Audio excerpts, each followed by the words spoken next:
Essa história é curiosa. Ah, Eu nunca tive Instagram, nem canal nenhum no YouTube.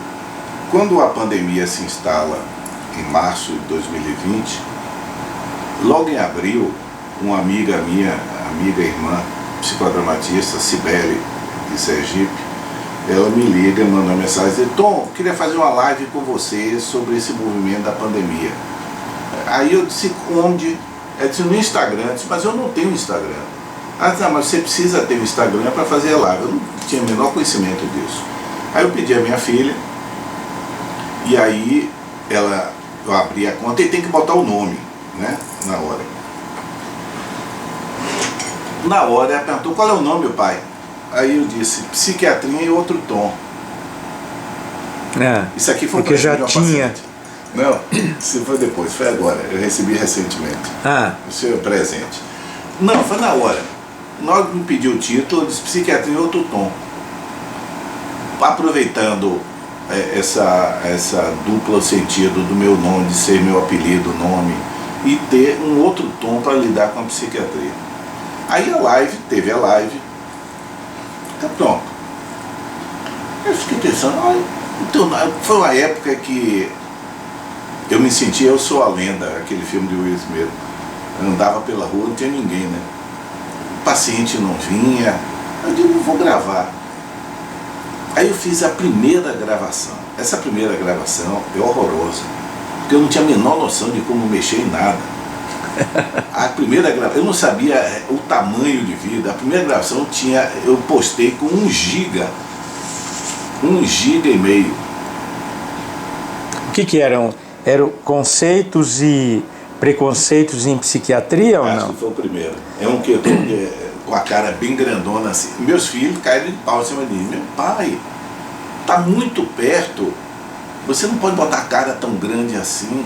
Aí eles foram me modelando e eu fui entendendo qual era o sentido. E aí eu abri logo depois no YouTube. Primeiro eu abri no Instagram e logo depois no YouTube. São os mesmos vídeos. Mas porque há pessoas que têm YouTube e há pessoas que não têm YouTube ou têm Instagram. Mas são os mesmos vídeos. Então a ideia desse... No começo eu não tinha aliás, eu não tinha nenhuma noção do que eu estava fazendo. Para falar a verdade. Eu estava apenas passando meu tempo falando de coisas que eu falo com o paciente. Ou falava em sala de aula. Por isso que eu começo com conceitos e preconceitos. Aí, à medida que eu fui fazendo, eu fui me dando conta que eu tinha um espaço, que esse eu acho, no último vídeo que eu postei ontem, eu volto a repetir. O maior problema comunicacional da psiquiatria, enorme problema, é que todas as palavras que a gente usa em psiquiatria são modos de xingamento. Idiota, imbecil, histérica, psicopata, borderline, esquizofrênico, idiota, débil mental, retardado, demente. Então é uma especialidade que xinga quando usa o diagnóstico. É uma especialidade que as pessoas conhecem as palavras. É como o psicodrama em alguns aspectos. O psicodrama ainda é pior. O psicodrama, as pessoas nem conhecem as palavras. Mas depois eu volto a falar disso. Mas olha, esse último é de número 147, a meu ver, são termos psiquiátricos, confusão, preconceitos. Se você tivesse que fazer, se a gente propuser, sei lá, uma espécie de ping-pong, onde eu digo um título e você dá uma sintetizada nisso então, por exemplo, vou começar pelo último, vai. Termos psiquiátricos, confusão, preconceitos. Está no próprio título. O fato das pessoas só conhecerem as palavras e não conhecerem o conceito, ou seja, o que significa, leva a pessoa a desconhecer, e quando a gente desconhece, a gente, antes do conceito, tem um preconceito, que não é racional. Então, psiquiatria tem muito disso, as pessoas desconhecem, inclusive os próprios médicos. Né? Certo. Agora, tem outro. Eu tive fazendo aqui uma espécie de análise breve das palavras-chave. Sociometria dos meus vídeos. Isso. Que você... Repetindo Moreno, né? Pois é. E aí, por exemplo, eu me dei conta de que o que mais tem no título é remédio. São 10 remédios que tem no título, tá? Aí tem um, por exemplo, eu vou pegar um aqui, é TDAH, remédio e reflexões. Eu falei numa parte anterior que a primeira pergunta que eu faço em psiquiatria, aí quando vem aqui para a consulta psiquiátrica, é como é que ele se sente. Depois eu pergunto, quando ele diz, não, mas eu fico com medo, eu disse, do que é que você tem medo? Invariavelmente, psiquiatria, as pessoas têm medo do remédio, têm medo do consultório, têm medo do profissional e têm medo da doença. Por que remédio psiquiátrico? Eu insisto tanto, eu não tinha percebido isso, mas é curioso, mas é porque é uma preocupação. Remédio psiquiátrico para o paciente e para a família é uma vaca de 2 legumes. Por quê? Porque, a priori, todo remédio psiquiátrico é forte, vai dopar, vai sedar a pessoa, e todo psiquiatra é meio sádico e vai terminar internando a pessoa. Esse é o estereótipo meio caricatural, mas não é muito longe de como as pessoas pensam. Todo psiquiatra é meio doido, ou totalmente doido, quer internar o paciente a todo custo, vai encharcar ele de remédio, o paciente vai ficar dopado, babando e leso. Sim. Esse é o estereótipo da psiquiatria. Agora, não, esse TDAH. Eu transtorno de déficit de atenção e hiperatividade. Isso. Então a questão, novamente, minha preocupação, depois que eu descobri qual seria a pegada da minha fala, dos meus vídeos, é que remédio é um instrumento.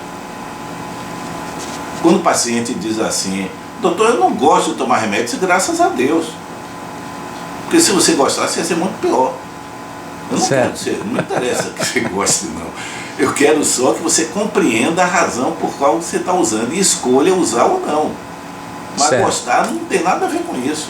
Agora, tem um vídeo, por exemplo, que eu acho que é o de número 107, que diz assim, remédio, para mim... Essa é a pergunta, essa é a questão que o paciente levanta. Né? Cada vídeo desse não é planejado. Absolutamente não é planejado. Às vezes eu demoro de postar, não na segunda, eu posto geralmente um por semana. Porque não aconteceu nada que me mobilizasse. Isso foi uma paciente que, quando eu disse, qual a sua opinião sobre tomar remédio? Ela disse, remédio? Para mim? Por que essa frase me chamou a atenção?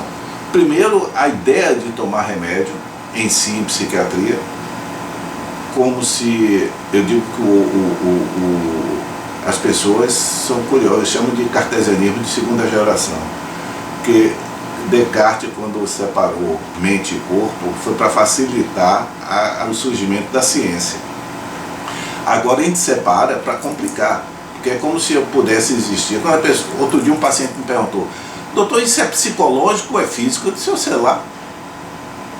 Quando é que você perdeu a cabeça para saber? Só se a gente cortar a sua cabeça para a gente saber. Porque, na minha visão, isso é uma coisa importante, Sérgio. Não há nada que aconteça no meu corpo, nada, que não tenha repercussão na minha mente. E não há nada que aconteça na minha mente que não tenha expressão no meu corpo, nada. Então, como é que a gente faz isso que eu chamo de cartesianismo de segunda geração? Por que todos os órgãos, as pessoas aceitam ser ajudadas para aquilo? Ah, você está diabético, pô, coisa chata, mas vai ter que tomar esse remédio, pô, tá. Em psiquiatria é como se o cérebro, aí entra um aspecto que é do preconceito. O corpo pode ser ajudado. A mente é a obrigação moral da pessoa resolver. A pessoa é cobrada como falha. Ninguém vira para um infartado e cobra ele moralmente por ele estar assim. Mas o paciente psiquiátrico é cobrado assim. Né? Você também não se ajuda. Parece que você não se ama. Isso é psicológico. Tradução. Isso é imaginação sua. Psicológico, popularmente, significa, se você quiser separar dessa frescura, larga dessa frescura. Isso é tudo da sua cabeça, não tem nada acontecendo. Imaginação pura. As pessoas não veem psicológico como uma significado de uma ação. Vê como invenção. Você está inventando doença. Certo. Então, quando primeiro tem isso, psiquiatria, todo remédio psiquiátrico é apavorante. Mas ao mesmo tempo, a segunda parte da pergunta delas, para mim, aí entra outra questão. A mesma pessoa que é capaz de levar o familiar para um psiquiatra, porque acha que ela precisa de remédio, se no meio da consulta eu disser, e você já pensou isso? E já aconteceu. Eu digo, eu estou atendendo ela, mas você já pensou em ser ajudada? Eu? Para mim, entendeu? Para mim, remédio para mim. É. Agora, eu queria terminar essa história de remédio para poder começar um outro Sim. lance. Podemos parar por aqui um Pode. instantinho? Pode. Então tá.